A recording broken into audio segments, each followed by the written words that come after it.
नमस्कार, मैं हूं दिनेश पाठक और करियर मंत्रा के इस एपिसोड में देश के युवाओं में कौशल विकास, शिक्षा आदि की स्थिति पर चर्चा करने वाला हूं।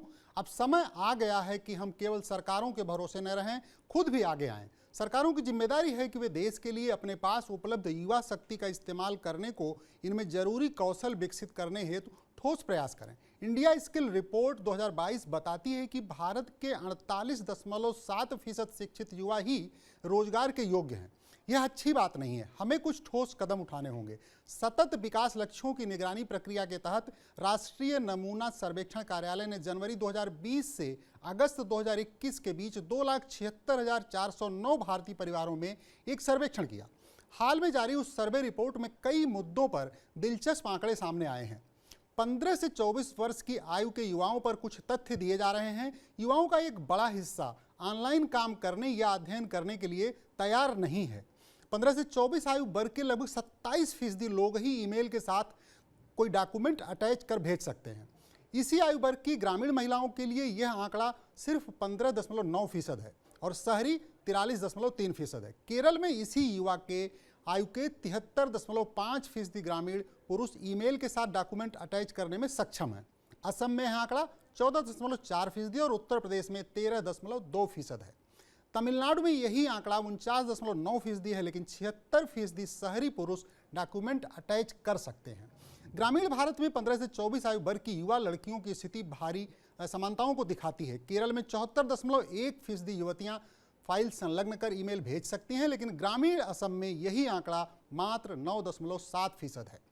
जाहिर है, यदि भारत को अपनी क्षमता का एहसास करना है तो देश के कौशल विकास के इकोसिस्टम को और बेहतर करना होगा। इस खाई को पाटने के हर जरूरी इंतजाम करने का यही सही वक्त है। जोर इस बात पर भी देने की जरूरत है कि विभिन्न सूचना और संचार प्रौद्योगिकी कौशल बुनियादी शिक्षा के शीर्ष पर आते हैं।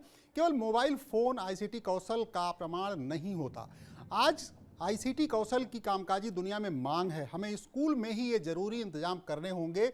तो स्टूडेंट्स को स्कूल में रुकना भी सुनिश्चित करना होगा। यदि स्टूडेंट समय से पहले स्कूल छोड़ेंगे तो वे पिछड़ते जाएंगे। देश के विभिन्न हिस्सों में युवाओं के बीच शिक्षा में सूचना और संचार प्रौद्योगिकी कौशल में भारी अंतर देखा जा रहा है।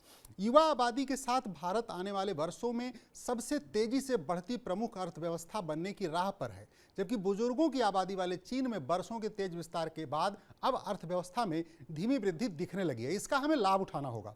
भारत की युवा आबादी अवसरों की एक विशाल खिड़की प्रदान करती है, लेकिन कुछ तल्ख सच्चाइयां भी हैं जिनकी हम उपेक्षा नहीं कर सकते। ये जरूरी नहीं कि विशाल युवा आबादी होने पर से हमें इसका फायदा मिले।